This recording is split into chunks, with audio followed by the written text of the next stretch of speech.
Hai Sobat Mania, kembali lagi bersama saya Kigen. Kali ini saya akan menjelaskan mengenai marketing. Di sini saya akan memberikan 3 tutorial terkait dengan marketing ini. Yang pertama adalah menyangkut needs and wants dan market offerings. Yang kedua adalah menyangkut segmenting, targeting, dan positioning. Dan yang ketiga adalah menyangkut marketing mix, yaitu product, price, promotion, dan place. Baik, mari langsung mulai saja dengan yang pertama.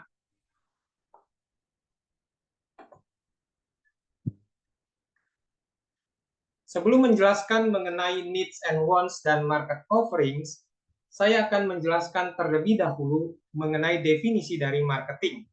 Marketing adalah aktivitas menentukan produk, harga, promosi, dan tempat produk yang dibutuhkan dan diinginkan konsumen sehingga dapat memberikan kepuasan bagi konsumen dan mencapai tujuan perusahaan. Ya, jadi perlu diperhatikan di sini penekanannya bahwa marketing itu ia menentukan produknya, harganya, promosinya, dan tempatnya atau place-nya, ya. Tetapi perlu diperhatikan di sini bahwa di dalam menentukan produk, harga, promosi, dan tempat itu harus disesuaikan dengan kebutuhan konsumen dan keinginan konsumen. Seperti itu ya. Nah, di sini ada tahapan, di sini ada marketing proses ya, maksudnya adalah tahapan-tahapan yang dilakukan di dalam marketing ya. Jadi tahapan pertama yang harus dilakukan adalah menentukan needs dan wants-nya terlebih dahulu ya. Jadi pemasar harus menentukan ya needs and wants konsumen itu apa. Jadi sebelum menentukan produk yang dibuat itu apa, maka si pemasar perlu mengetahui ya konsumen itu butuhnya produk apa dan inginnya produk seperti apa. Itu maksudnya needs and wants ya. Nah, tahapan berikutnya yang ada di dalam marketing adalah menentukan market offerings ya. Di sini pemasar menentukan produk yang dipasarkannya itu berupa apa, apakah barang fisik atau service ya, atau event, experiences, atau organization dan lain-lain ya. Jadi si pemasar perlu menentukan yang dipasarkannya itu barang fisik, jasa atau yang lain-lain gitu ya. Nah, kemudian tahapan berikutnya di dalam marketing adalah menentukan segmentingnya ya, menentukan segmen pasar gitu ya. Maksudnya di sini adalah membagi-bagi konsumen menjadi beberapa kelompok ya. Konsumen itu kan banyak ya, konsumen itu bermacam-macam, berbeda-beda ya. Ada yang pria, ada yang wanita, ada yang hobinya running, walking, hiking, dan lain-lain ya. Nah, itu dikelompokkan. Nah, kemudian tahapan berikutnya adalah menentukan targeting ya, menentukan target pasarnya ya. Jadi dari kelompok-kelompok konsumen tadi ya dipilih siapa yang menjadi target pasar gitu ya. Jadi misalnya si pemasar memilih bahwa target pasarnya adalah konsumen yang konsumen ya pria gitu ya, yang hobinya running gitu ya, maka itulah yang menjadi target pasarnya ya. Kemudian tahapan berikutnya adalah menentukan positioning. Jadi di sini menanamkan produk di benak konsumen. Jadi supaya konsumen itu punya persepsi, supaya konsumen itu mempunyai anggapan tentang produk yang dipasarkan gitu ya.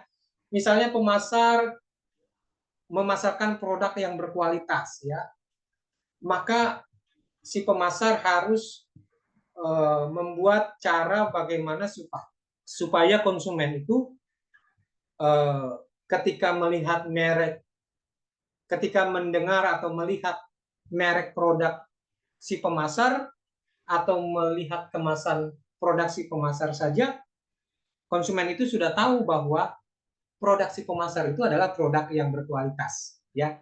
Jadi itulah maksudnya menentukan positioning ya. Nah, berikutnya adalah menentukan marketing mix ya. Di sini menentukan produknya, price-nya, promotion-nya, dan taste-nya ya. Tadi ini sudah disinggung ketika menjelaskan definisi dari marketing ya. Nah, ini adalah marketing proses. Nah, di samping marketing proses ini ada yang namanya sales proses. Jadi marketing itu berbeda dengan sales ya. Kalau marketing, tahapan-tahapannya ini, ya, mulai dari needs and wants sampai ke marketing mix. Kalau kalau marketing itu sifatnya lebih ke perencanaan. Nah, kalau sales itu tahapannya mulai dari prospecting sampai ke repeat, gitu ya, following up, repeat, gitu ya. Nah, ini sifatnya lebih ke menjual. Nah, ini ada sales proses, tahapan-tahapannya itu menentukan prospecting, kemudian melakukan approaching, melakukan product demonstration, closing sale, following up, dan repeat, gitu ya.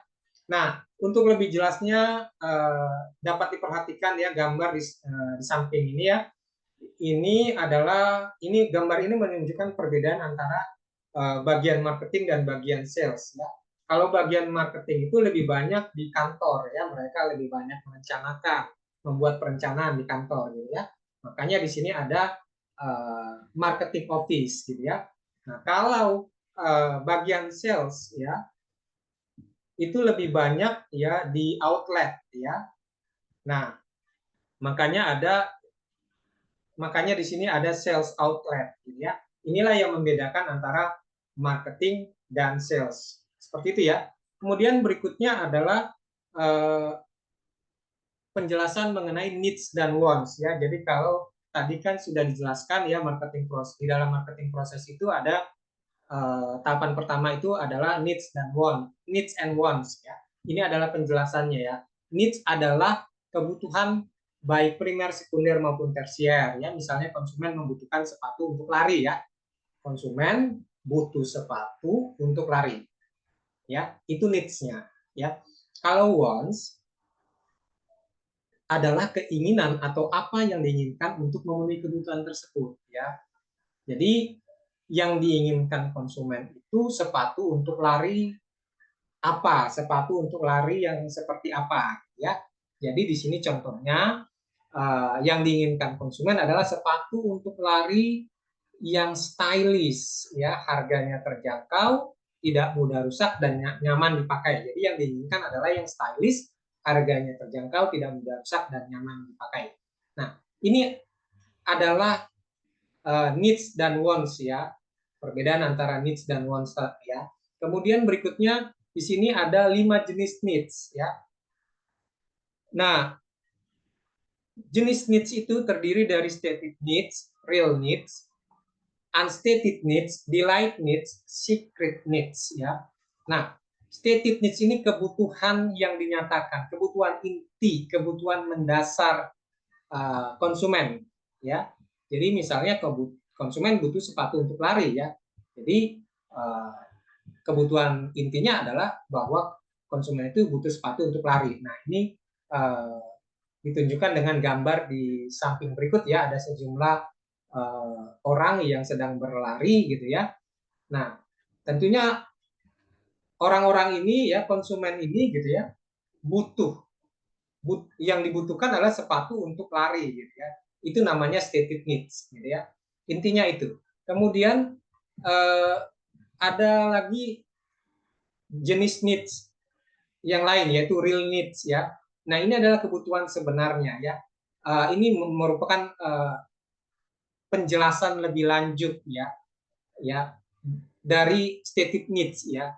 Jadi real needs itu maksudnya konsumen itu butuh sepatu untuk lari yang bagaimana gitu ya. Tentu yang sebenarnya gitu ya, yang dibutuhkan oleh konsumen itu adalah sepatu untuk lari yang tidak mudah rusak dan harganya terjangkau ya. Tidak mudah rusak dan harganya terjangkau seperti itu ya. Nah, berikutnya adalah unstated needs. Ini adalah kebutuhan yang tidak dinyatakan ya, sifatnya implisit, tidak diungkapkan secara langsung oleh konsumen ya. Jadi kalau misalnya si pemasar sudah dapat memenuhi stated needs dan real needs, itu sebenarnya sudah dapat diterima oleh konsumen ya. Kalau misalnya konsumen lebih membutuhkan dua hal ini ya, stated needs dan real needs. Tetapi kalau seandainya pemasar dapat memberikan unstated needs atau memenuhi unstated needs, misalnya menyediakan pelayanan, ya tentu ini juga dibutuhkan oleh konsumen. Ya. Nah, ini juga merupakan kebutuhan ya konsumen ya. Konsumen tentu juga butuh pelayanan ya. Kemudian ada delight needs ya. Ini kebutuhan yang membuat konsumen senang jika dipenuhi gitu ya. Misalnya konsumen membutuhkan biaya pengiriman gratis dan akan senang jika outlet dapat menyediakannya gitu ya. Nah, tidak hanya pemasar gitu ya. Tadi kan sudah menyediakan pelayanan. Nah, di sini si pemasar juga memberikan biaya pengiriman gratis. Nah, tentunya ini akan membuat konsumen semakin senang gitu ya. Nah, secret needs ini adalah kebutuhan yang enggan dinyatakan konsumen meskipun membutuhkannya ya. Jadi konsumen tentu juga butuh ya yang butuh pujian, butuh penghargaan ya orang lain atas sepatu yang dikenakannya ya. Jadi konsumen butuh dipuji juga ya kalau misalnya sepatunya itu sepatu yang stylish ya, sepatu yang unik ya, yang beda dari yang lainnya. Nah, kalau seandainya pemasar dapat memenuhi kelima jenis needs ini, tentunya akan membuat konsumen merasa senang dan akhirnya merasa puas seperti itu ya. Nah, berikutnya adalah market offerings ya. Jadi tadi di dalam marketing proses itu kan ada needs and wants dan kemudian ada market offerings. Nah, kali ini saya akan menjelaskan mengenai market offerings ya. Nah, selanjutnya saya akan menjelaskan market offerings. Nah, ini maksudnya adalah hal yang dapat ditawarkan atau dipasarkan oleh pemasar. Jadi, pemasar itu dapat produk yang ditawarkan oleh atau dipasarkan oleh pemasar itu bentuknya beda-beda ya. Dapat berupa barang fisik, dapat berupa atau goods ya, dapat berupa barang fisik, dapat berupa servis atau jasa ya, services atau jasa, dapat berupa events, dapat berupa experiences, dapat berupa persons, dapat berupa places, dapat berupa properties, dapat berupa organization dan dapat berupa information dan dapat berupa ideas gitu ya. Jadi misalnya di sini kalau misalnya pemasar ya memasarkan produk perusahaan yang berupa barang fisik ya. Ini misalnya contohnya makanan, sepatu, televisi, mesin-mesin. Ya, jadi pemasar harus menekankan perhatiannya di sini bahwa yang dipasarkannya itu adalah barang fisik. Nah, ini ada contohnya gambar barang fisik ya. Ini ada sepatu ya.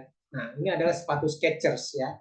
Nah, berikutnya adalah pemasar dapat juga memasarkan jasa gitu ya, misalnya jasa maskapai penerbangan, hotel, salon, klinik kecantikan, bantuan hukum, pengacara dan lain-lain.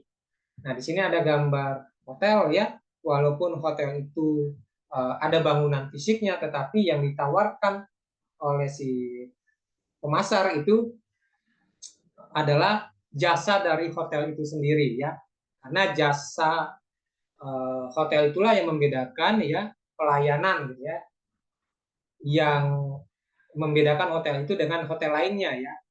Jadi pemasar di sini kalau misalnya pemasar itu memasarkan hotel ya, maka yang ditawarkan adalah servis jasa atau pelayanannya gitu ya. Kemudian pemasar juga dapat memasarkan events ya. Nah, misalnya pertunjukan atau pameran seni, olimpiade dan lain-lain. Ya, di sini ada gambar pertunjukan ya, performance art gitu ya.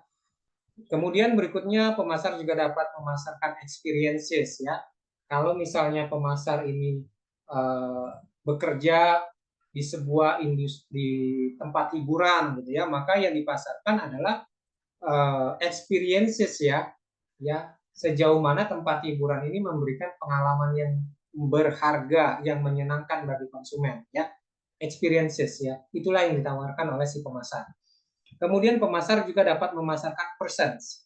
Nah, misalnya memasarkan artis, musisi, pengacara, dan lain-lain. Ini ada gambar artis ya.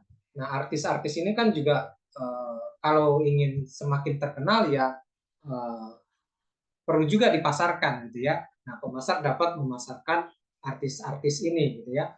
Kemudian places. Nah, ini tempat-tempat menarik gitu ya yang ada di sebuah negara gitu ya. Misalnya ini ada gambar sebuah tempat di Turki yang dipenuhi oleh bunga-bunga yang bermekaran, yang berwarna-warni, ya, yang beragam gitu ya. Nah, tempat ini tentunya menarik ya. Nah, yang dipasarkan oleh si pemasar adalah tempat ya, tempat ini gitu ya. Itu yang namanya places gitu ya. Kemudian properties. Nah, di sini pemasar dapat memasarkan perumahan, apartemen. Nah, ini ada contoh gambar apartemen yang dapat dipasarkan oleh pemasar. Kemudian organization ya, pemasar juga dapat memasarkan organizations ya. Di sini pemasar dapat memasarkan universitas, museum ya. Ini adalah contoh dari museum yang dipasarkan oleh pemasar ya. Jadi bagaimana supaya pengunjungnya banyak ya, seperti itu.